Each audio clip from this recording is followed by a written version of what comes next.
fluoride to our drinking water. But it was outside after the health unit recommended to keep fluoride in the water that the debate really began. Why wouldn't you go and listen to him instead of reading everything that comes your way and just open up and look at that view too? They're frustrated with what they say is a lack of public awareness and the willingness of people in a position of power to do something about it. They're gutless. Gutless. We talk, parents talk, Londoners talk. You try and get a hold of your council people. Nobody listens. Nobody cares.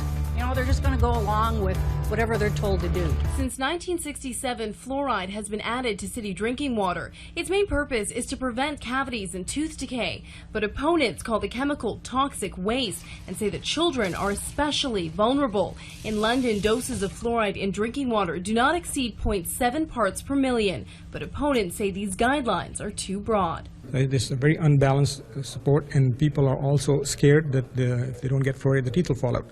That's all caused by this kind of information that's being presented here tonight. Dr. Bryna Warshawski, who wrote the report recommending fluoride remain in our water, say fluoride is a vital public health strategy. There are collectively a lot of studies, and many of them point in the same direction, that fluoride is effective, that it reduces tooth decay, and with the appropriate controls, the level of fluorosis is very minimal. I think that Canada is going to lead the beginning of the end of fluoridation worldwide.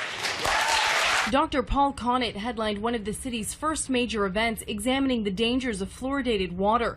The former chemist is the author of The Case Against Fluoride and calls it toxic waste. It's seeing those commercials with people brushing their teeth. Fluoride, fluoride. What's fluoride? It's good for teeth. If you'd ask people what fluoride was in the 1940s, they would say it's one of the worst air pollutants out there. Fluoride has been added to London water since 1967, but its presence is getting some newfound attention.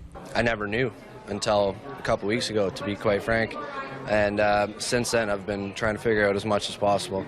The argument against fluoride starts with the claim that it prevents tooth decay. They say ingesting the chemical doesn't protect teeth, and the amount you consume varies depending on how much you drink, which could increase the health risks. I think people are just waking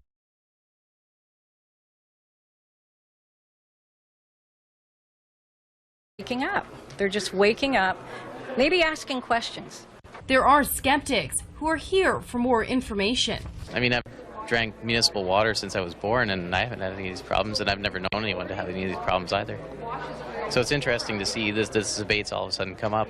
For years, some anti-fluoride activists have been dismissed as being on the fringes of society, but the people here say they're being investigative and simply want to know what's in their tap water. So I'm looking at the pros and cons, because you don't want to throw something out that possibly could be good, particularly as a topical agent in reducing caries or tooth decay.